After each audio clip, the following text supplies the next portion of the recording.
Hello and welcome, everyone. I'm Pamela Lavitt, the Director of Arts and Ideas and Festivals at the Strom Jewish Community Center in Seattle. I am absolutely so pleased to have you joining us this evening. This is a very special treat, and we're so glad you chose to join us. I am absolutely delighted to introduce our guest, but before I do, I just wanted to give you a little bit of housekeeping and also tell you a little bit about some upcoming programs. And in particular, I wanted to mention, of course, that the Seattle Jewish Film Festival is coming up. We are going to be virtually together again. For those of you who are joining us nationally, sadly, the film world has gotten a bit wise and we can't show films anymore from Dubai to South Africa to Israel to Seattle to New York.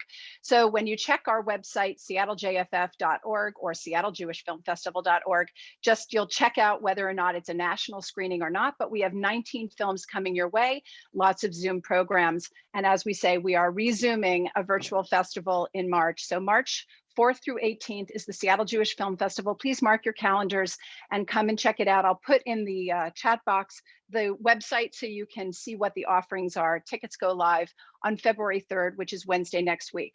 I also wanted to encourage everyone, please, to check out an upcoming author event. We are so pleased to have Seattle's own Bill Gates will be joining us, and that is a national JCC Literary Consortium event. This is a Jewish Book Council event, and I'm very pleased to have them as partners for Jonathan Sarna's book. But the National Literary Consortium is bringing Bill Gates across the country. That is taking place on February 24th, and you can find out more on our website at sjcc.org/arts, and I'll also put that in the chat. Without further ado, I am so pleased to welcome our special guests today. First of all, I wanted to say very much thank you to the Jewish Book Council. We have been running virtual programs since we closed in March, and the author programs and the conversations have been so rich and varied. And we are winding down basically until the film festival with this program and Bill Gates, so thank you for joining us. I wanted to take a moment to just introduce our guests, but again, we're using the chat feature. Please submit your questions. The program will run about 40 minutes and then we'll get to your questions. And I wanted to first welcome and ask to join us on Zoom is Professor Dr. Jonathan Sarna. He is the Joseph H. and Belle R. Braun Professor of American Jewish History at Brandeis University and directs its Schusterman Center for Israel Studies. He is the chief historian also of the National Museum of American Jewish History, and he is the author and editor of more than 30 books. I've heard him speak many times, and I'm so excited to have him here to talk about this particular book, Cosella Wayne. And while I mention it, those of you who ordered the book, and many of you did, we will be mailing them next week. They're a little bit on back order, but the university is getting us these next week. So I will update you over email. So please welcome Jonathan Sarna. Thank you for joining us. I also want to welcome, thank you. Judith Rosenbaum is both a friend and a former co-worker, I should say. I used to work at the Jewish Women's Archive. Actually, it's before she became CEO, but she's done incredible things working for the Jewish Women's Archive. And please, if you have not checked out jwa.org, please do. There's also an exhibit that I worked on called Seattle Stories there, where I was oral historian, but they've done so much more. It is the best website for Jewish women and women's research as far as I'm concerned.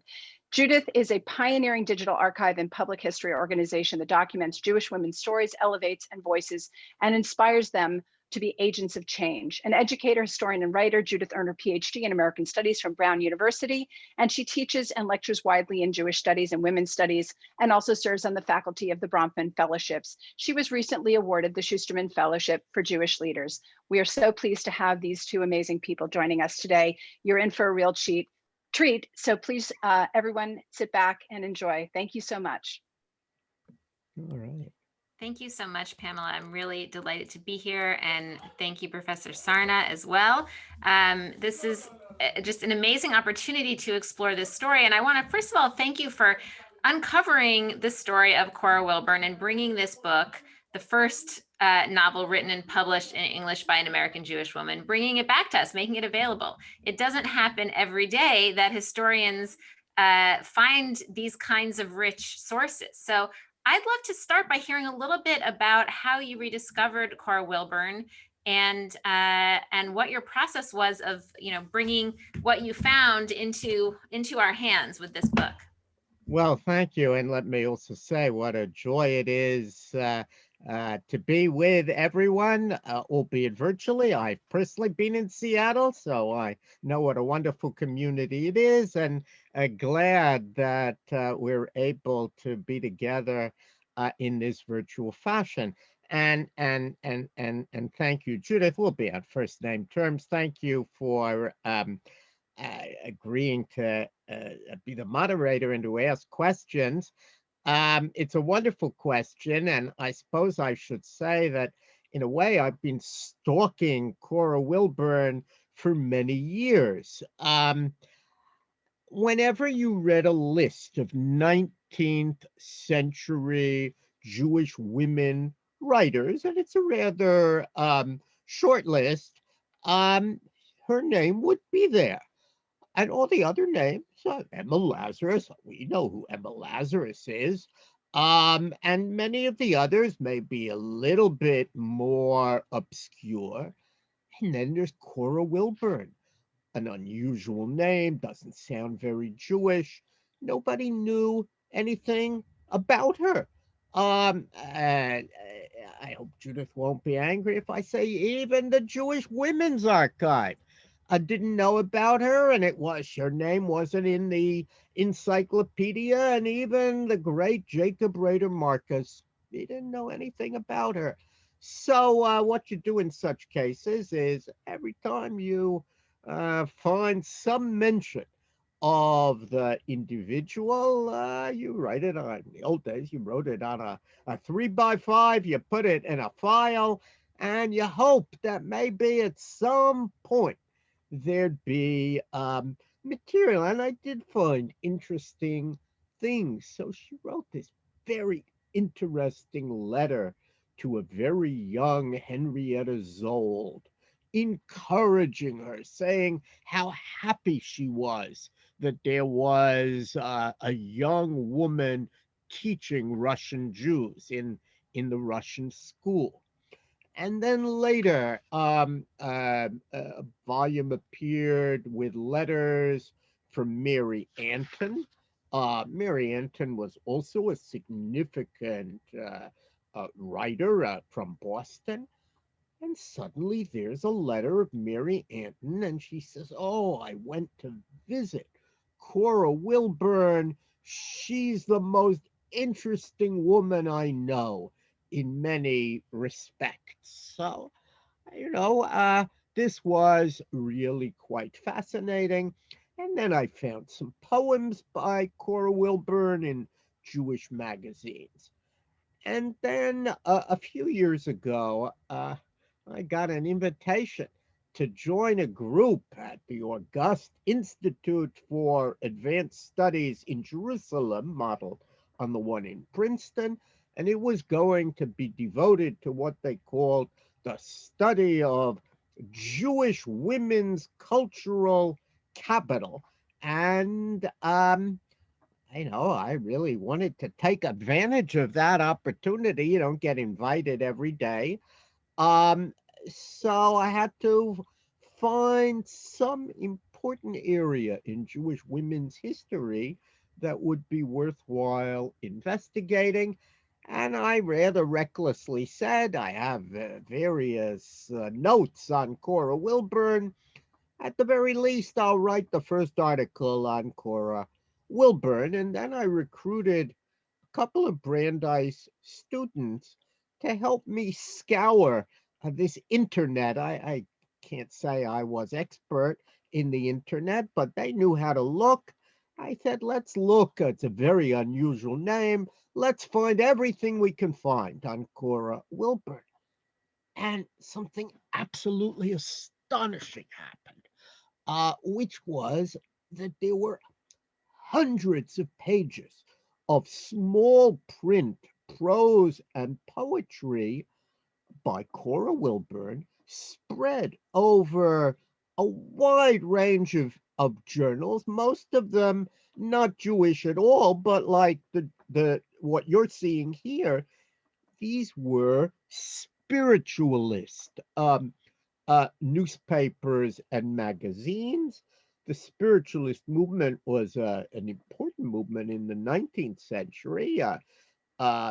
Here it was actually beginning to grow rapidly. Its fastest era of growth was the Civil War, for the simple reason that spiritualists said that they could help you talk to the spirits of the dead. Well, unfortunately, in the Civil War, there were a lot of them, and spiritualism grew. I now know Cora Wilburn was involved earlier, but in any case, I found all of these articles in journals. Naturally, I printed them all out, and now I knew I had what to read in Jerusalem, and I sent by FedEx so it wouldn't get lost these two huge notebooks of Cora Wilburn material, and I sat and began reading. Um, and eventually, and we just saw it, I I reached her serialized novel, Cosella Wayne, which began on the front page of the March 31st issue of the Banner of Light. That was once a quite widely read journal, and it immediately captured my attention because its central character were Jews. 1860, a novel about Jews in America. And it was clear to me, I knew enough about the literature. There's nothing like it. And actually, it anticipates a lot of themes that we previously imagined only came later in American Jewish life: intermarriage, generational tension, family dysfunction, Jewish Christian relations, immigration, poverty, the place of women in Jewish life, um, romantic love, and the tension between fathers who wanted to marry their daughters off, and daughters who thought that they should only marry for love. Cora Wilburn, in the end, never married, and the whole tension between destiny or predestination and free will. There's a lot of interesting stuff in the novel, and it became clear to me that this novel would be a way of introducing readers to Cora Wilburn. Parts of the novel are deeply spiritualist and honestly a little bit alienating to some readers, but parts of the novel are absolutely amazing.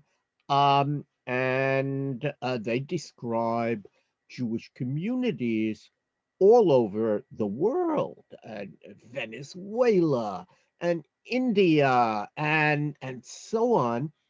And I now know that she visited those places, which was tremendously unusual in the 19th century when you traveled by sail. Um, and then, so I thought, uh, by using this novel as an anchor, I could then tell the story of Cora Wilburn, and I spent lots of time trying to piece together her story, and maybe we can talk about that, and then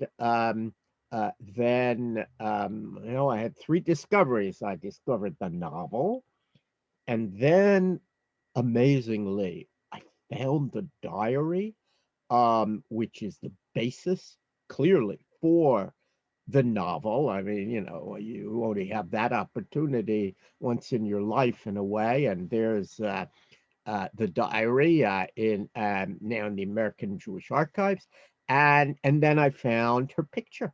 I always wondered. My wife said I spent much more time with Cora Wilburn than I did with her in Jerusalem. What does this woman look like? And eventually, by following every lead, I struck lucky and found that as well. So those are the three discoveries. I'm happy to talk about each of them. Yeah, there's the picture. If you wonder what she looked like. By the way, I'll say now, Cora Wilburn was not her original name. Her original name was Henrietta Pulvermacher. Maybe if your last name was Pulvermacher, you'd change it too. Pulvermacher simply means powder maker, but she, I think, changed her name not just in order to fit in, but in lots of ways, as I make clear in the introduction, as the novel makes clear, her father was continually changing his name. He was a crook, and she learned about name changing, and I think that she adopted this name of Cora Wilburn, especially as she assumed a new life as an author. So you've given us an enormous amount to dig Yes. into here, and I love that you've given us a little taste of the process of the historian and how tenacious one needs to be in order to stay on the trail, even when the trail is sometimes a little cold, and figure out how to put all these pieces together. But I think one of the questions that emerges when you hear about how rich her work is and how much was out there to be discovered, why is it that she'd been forgotten in the first place? I mean, why wasn't she a household name? Why wasn't she someone who would be celebrated as a pioneering American Jewish writer? So it's really a wonderful question. Why are people forgotten, and why, on the other hand, was Emma Lazarus remembered? Part of it has to do with whether there are family members who really keep the name alive. Emma Lazarus was a significant family. She had a sister who really cared, and the family kept it alive. Even Anzia Yazirska, who was forgotten for some years, had family who really felt that their matriarch should be rediscovered, and were happy to encourage those who wanted to write about the writer. None of that is true about Cora Wilburn. She is orphaned. She never marries, therefore has no children, and there was nobody really to remember her. But I also argue here that in some ways, because she didn't really live up to the community's rather shifting ideals. She didn't marry. She at one time had converted and then returned to Judaism, but still, in the 19th century, you never could live down the fact that you had, as they would have said, apostatized, even if you came back. Um, she didn't live all that close to the community. She had all sorts of fairly radical ideas. Um, she was way ahead of her time. I mean, in terms of her views on women, which I'm sure alienated some folks. And in other words, she was somewhat subversive and independent minded. And those kinds of people are much more likely to be banished from cultural memory. And the last thing I would say is we're now learning that whereas men had an easier time getting publishers to take material that they published in magazines and bring it together between the covers of a book. So Mark Twain, even though much of what he published had originally appeared in magazines, none of us read them in magazines. They appeared in a lot of important books. And that's true of many men. Was much harder for women to get. They didn't have independent means, which would have allowed them to front the money. They didn't have publishers who would believe in them in this way, and a lot of them never published in books. There's a new volume on a superwoman and other stories by a woman named Michelson. It's later, but it's the same story. She left her material in journals, and I think we're going to see many more recovered books by women.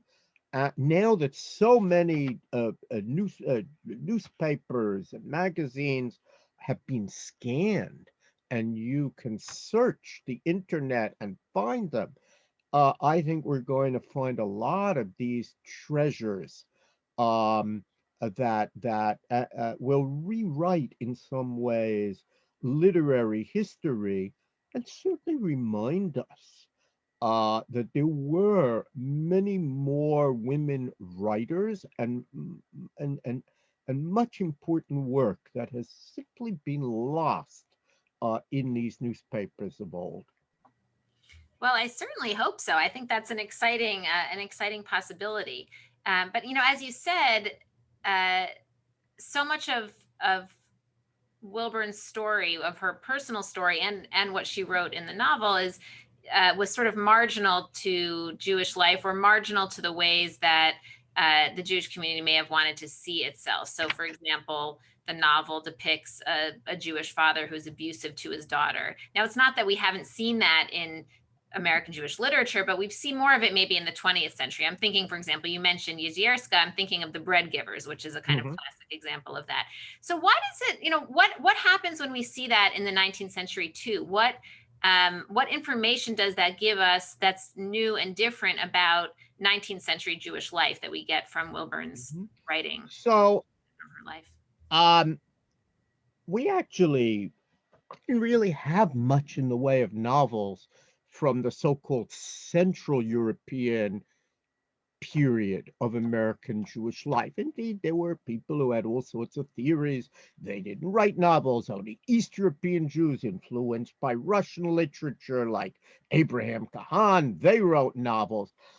But it's clear that that's not quite true.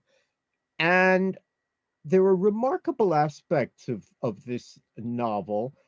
For one thing, unlike later literature, she gives us a very rich portrait of the seamstress.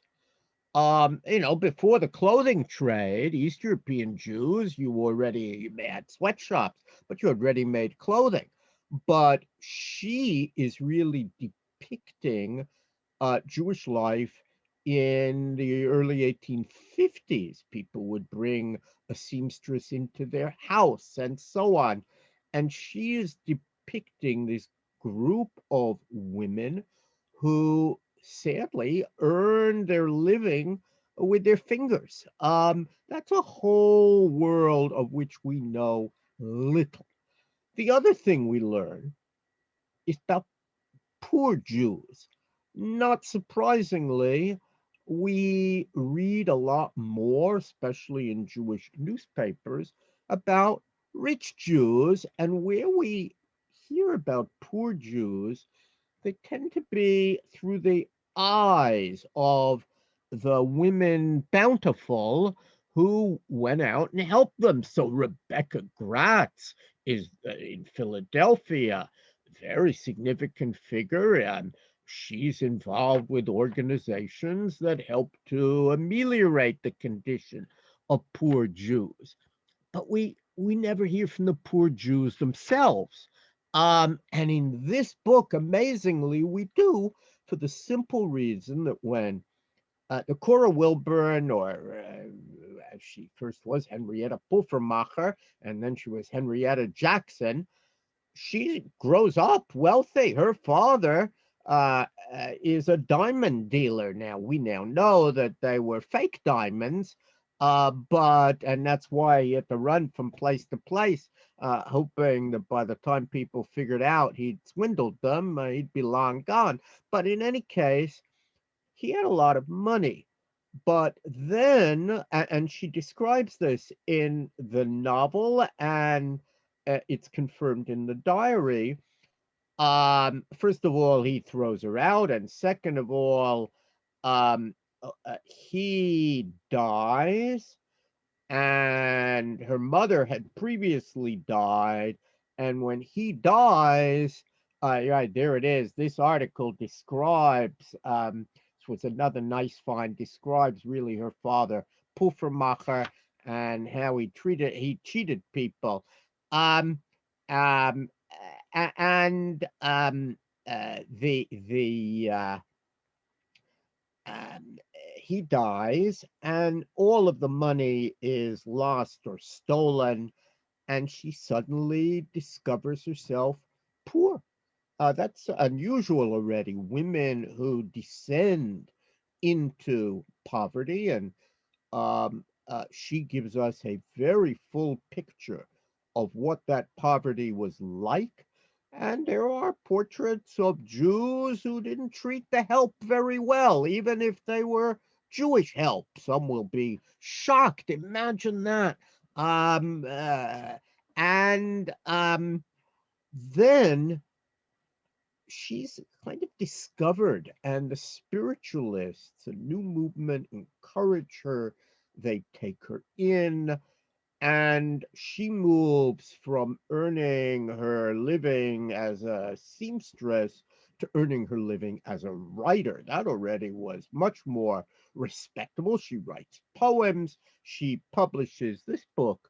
And now it's a book of poetry. You don't get rich on poetry, but it's interesting, and you can really see in these poems how she was influenced by spiritualism, the movement. Her father, as I said, sold precious gems, and he used them as a vehicle for cheating people.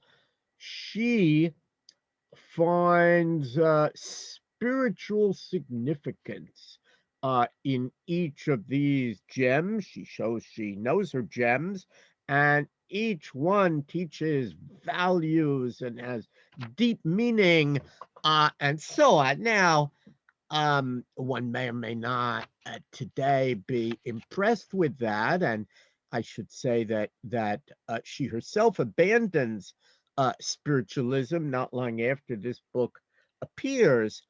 Um, but she is a writer, and she earns her living as a writer, which was a very hard way to earn a living. And she wrote an amazing amount, at least so far as I know.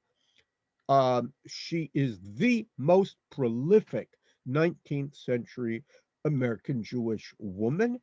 If anybody listening wants projects, I've got still two big notebooks of her novels and poems, and much of it could be still analyzed.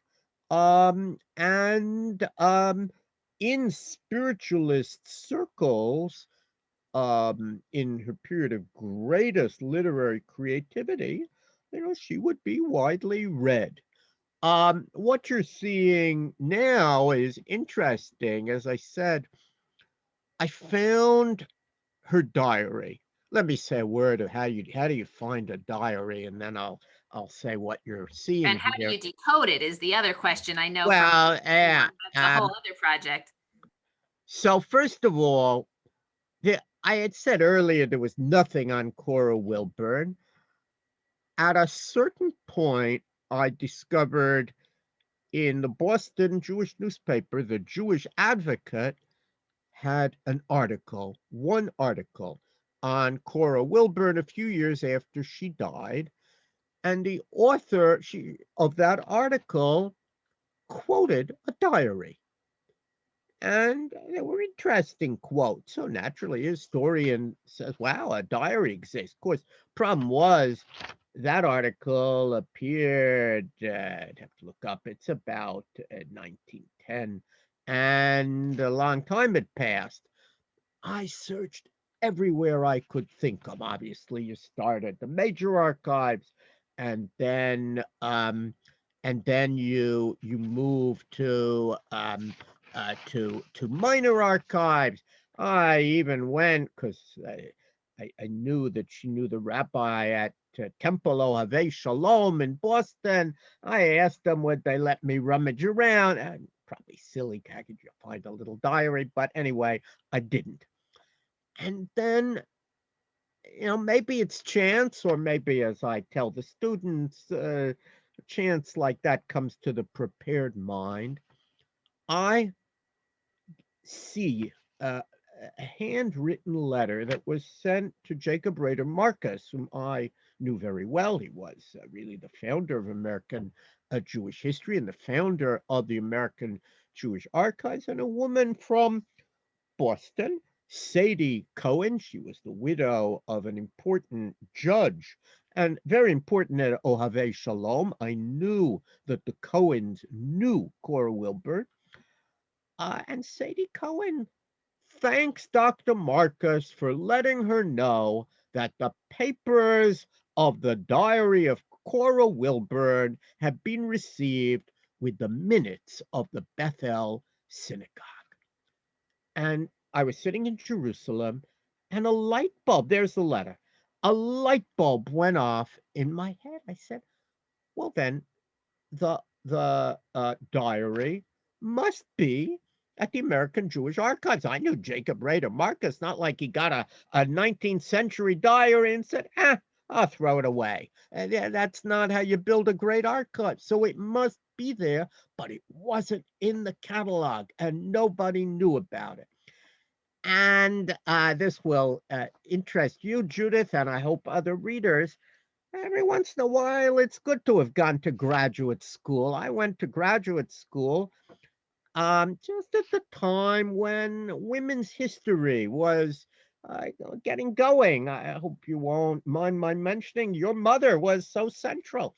And I clearly remember a talk at Yale about how do you find the sources of women's history. It wasn't a Jewish Women's Archive and so on. And the scholar pointed out that very often women's material was cataloged with their husbands, with institutions. They didn't catalog it on its own. Women hadn't quite been invented or discovered. They plunked it somewhere. And your job is to find it. And one of the things that has happened over the past 40, 50 years, it's a while, is how much has been discovered. So, for example, Matilda Schechter, the wife of Solomon Schechter, her papers, which are fascinating, were plunked in the last box of the Solomon Schechter papers. Anyway, the problem was Cora didn't have a husband, but I had a clue. It said they'd been received with the minutes of the Bethel Synagogue. So I wrote to my friend, the archivist at American Jewish Archives. His name was Kevin Prophet. And I said, Kevin, look in the Bethel Synagogue. I mean, Bethel Synagogue in Boston was not an important synagogue. No one probably had looked at those minutes ever. And he opens the box, and I get an email. It's every historian loves it. It had two words in it: found it. That was the email. And then he very, very kindly, I was in Jerusalem, he was in Cincinnati. They have a very, very good scanner, and he carefully scanned the diary, and we saw a page from it there. Most of the diary is in English. It's not altogether easy to read. I have selections of the diary after the novel. Um, I could make out enough of the handwritten Yiddish. Those who know Yiddish will be able to make out some words. Um, it's also not.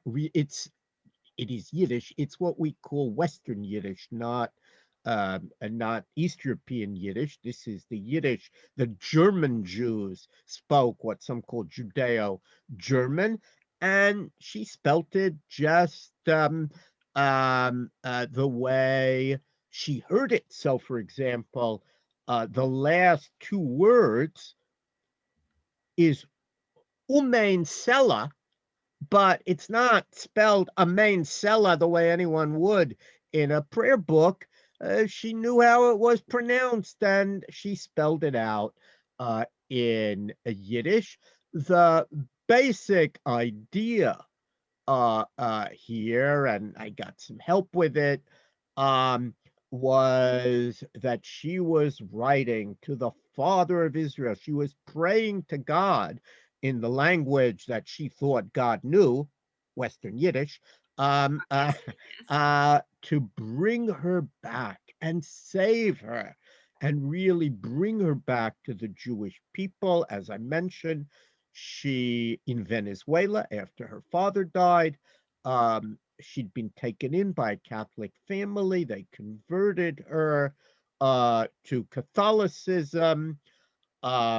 She then became totally disaffected with Catholicism, partly because she discovered that the woman who had become her, quote, mother, her Catholic mother, was an adulteress, and she was also very she was very lonely. So she comes back to Judaism, and she prays there to be accepted.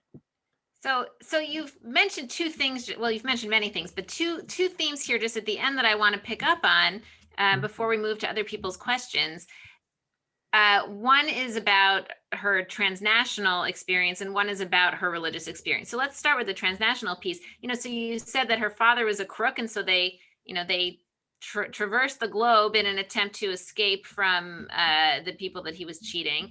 So she has this perspective of communities around the world that, American Jews didn't have a glimpse into those communities from a Jewish perspective at that time. So what do we learn about about kind of what the world looked like through the eyes of this Jewish woman in the 19th century from her writing and from her diary?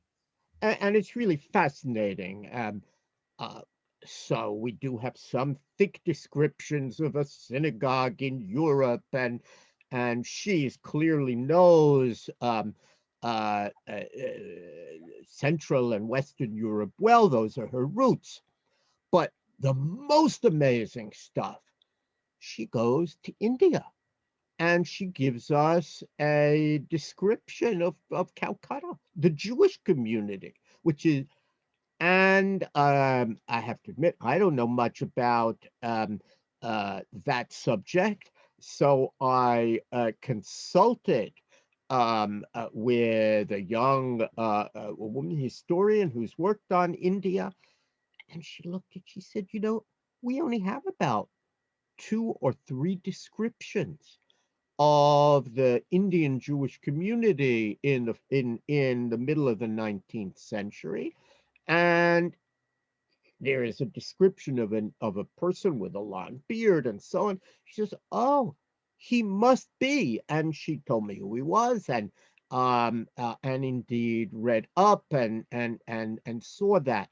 Similarly, she goes to Australia and gives us a description of Australia. We do have a book called Australian Genesis on the early years of the Australian Jewish community. Of course, most of them were convicts who had been shipped off to Australia. And you can really match up what she says with what the historian, who certainly didn't know her work, but what the historian had found, and it matches up nicely.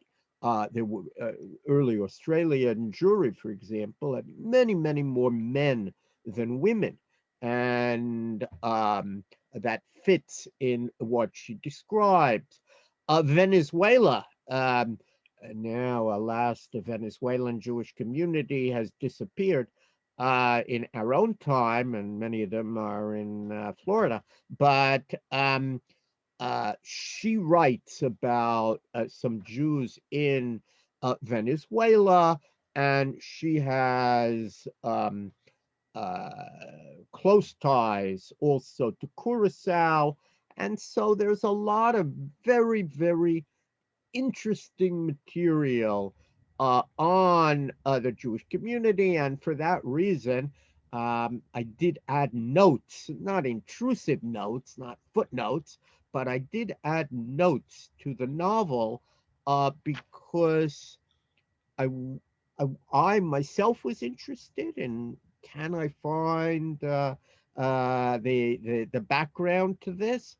And I thought that some readers would be interested in how it matches up with what we know from other sources. And it does remind us that there were Jews in America in the middle of the 19th century who knew the world. Yeah, transnational. Yeah. Well, and in part because of this transnational experience, she really, sort of had contact with many different, not only contact, but personal involvement, as you mentioned, with multiple religious traditions, right? She has her spiritualist experience. She has, a conversion to Christianity experience. And certainly that was unusual at the time, I think we can assume. But it's what struck me also is how modern it is, that she has a kind of syncretic, almost a kind of fusion approach where she takes a little bit from different traditions and kind of makes her own experience out of that. So, as I was reading, I was thinking about how modern that felt. And I was wondering if you can shed light on sort of how she was able to understand the relationship between all of these different traditions, and whether we can learn anything from her approach about, that would apply to 21st century Jewish life.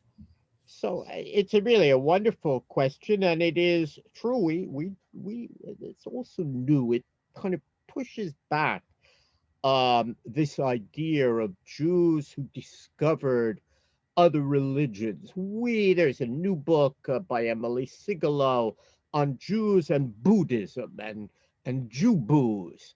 But this, of course, is much earlier, and the in faith, also highly spiritual, was spiritualism. Um, the idea that there were these spirits, and it makes sense that it should spread in the 19th century because once you had the telegraph that suggested to people, wow, there are all sorts of things in the air that we can't see, but are there and have an impact, that had a religious analog. Um, in any case, spiritualism is important because spiritualism didn't view itself as Christian, just as we now have Jews and Buddhism, so we see Jews and spiritualism.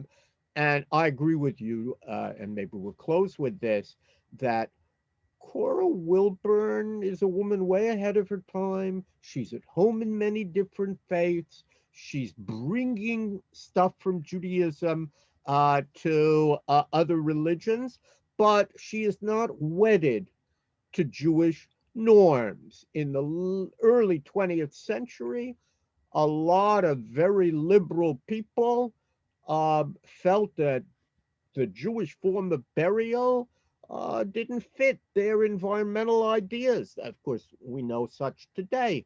Um, and here you see the evidence that Cora Wilburn has herself cremated. Uh, According to something I read, she's actually the first Jewish woman to be cremated in Boston.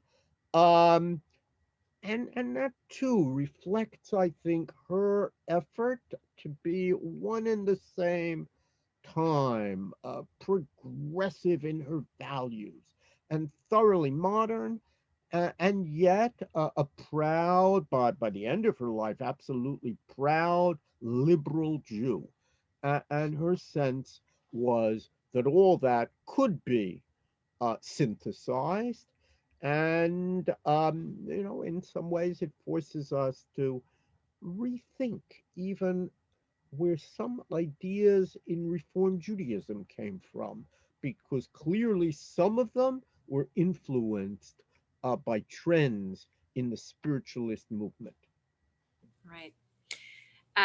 We have a great question that is near and dear to my heart, which is about, what was her background in education, and did she speak about any of her challenges of navigating the world and writing as a woman? How did she address her experience of gender in all of this? It's really a wonderful a set of questions, two questions. One is education. Um, she tells us little about her education. It's clear from some materials that her mother played a big role in educating them. They were constantly on the move. So she did that, and I think that played a role. And in some places, they probably hired someone to teach her, or people taught her. She mentions at one point someone who taught her Hebrew letters and so on. She talks a lot, not only here, but in her other writings, about being a woman. She feels that men mistreat women. She feels that marriages are, and the spiritualist movement was a woman's movement in many ways. There they could rise up, and she attacks marriage as an institution, which is not so common in those days. And I think people will see her and say, "Wow, she's a real feminist." And in some of her other writings, she makes clear she's quite feisty, and she's willing, and she fights her father. She is willing to fight others for her place. Probably didn't make her any friends, but um, she's very aware of herself as a woman. I was struck by how clear her resistance to marriage is. I mean, aside from what we know now about her, that what you've told us, even in her novel, she, sort of ends the last chapter, sort of saying, "You're probably expecting that we should have a marriage here, right?" And she really resists giving that kind of uh, typical expected closure there. Um, what was her relationship like with other Jewish and other women writers at the time? Do we know who she was in conversation with? Well, so she does correspond with a few rabbis. I found a very long letter to a well-known 19th century rabbi named Bernard Felsenthal. There were some letters of hers that I found in the papers of Sabato Moraeus, who some remember is the founder of the Jewish Theological Seminary. He's the Sephardic Chacham minister in Philadelphia. Um, and then, as I mentioned earlier, um, she does know Mary Anton, who's a very significant East European a writer. Some will know her novel, The Promised Land, that Mary Anton did. Um, and she knew the young Henrietta Zold, although I don't find any other letters between them. Um, she certainly corresponded with non-Jews, and I'm hoping that other letters will surface now that it's here. Fascinatingly, they recently found in one of the small historical societies around Boston a letter that she wrote to a young African American woman, and that makes a lot of sense. She's a liberal, and she's had to fight for her place. African American women were doing the same. some of the early African American writing appears in the Banner of Light, the same journal. So it's fascinating, really. Um, but even though I suspect there are more letters and sort of hope that a big cache of letters will emerge, I haven't found them. Well, we have a question here about how many languages she spoke, and I wonder if that will also, how many languages she may have been corresponding in, Yeah. even. So it's clear that she knows German and French, and in the Banner of Light, she translates, and that's a big deal to translate from both. She also knows Spanish, because she lived in Venezuela. Um, she knows a little bit of Hebrew, I think mostly prayer book Hebrew, and clearly spoke Yiddish. My guess is the spoken is better than the written, which is very common among children of immigrants. So those are the languages that I'm clear that she knew, which is a big number, and she admits that she's good at languages, and that's very clear. And perhaps the fact that they were constantly on the move trained her to be good at languages. Right. Well, we're really, really excited to be able to feature Cora Wilburn at the Jewish Women's Archive in the newly expanded version of the encyclopedia that is launching in June, in which you've very kindly written a new entry for. And maybe the availability of that as well will encourage other scholars to look for her writing around the world. I mean, I wonder if we'll find that there were other correspondences that were going on that we haven't yet uncovered.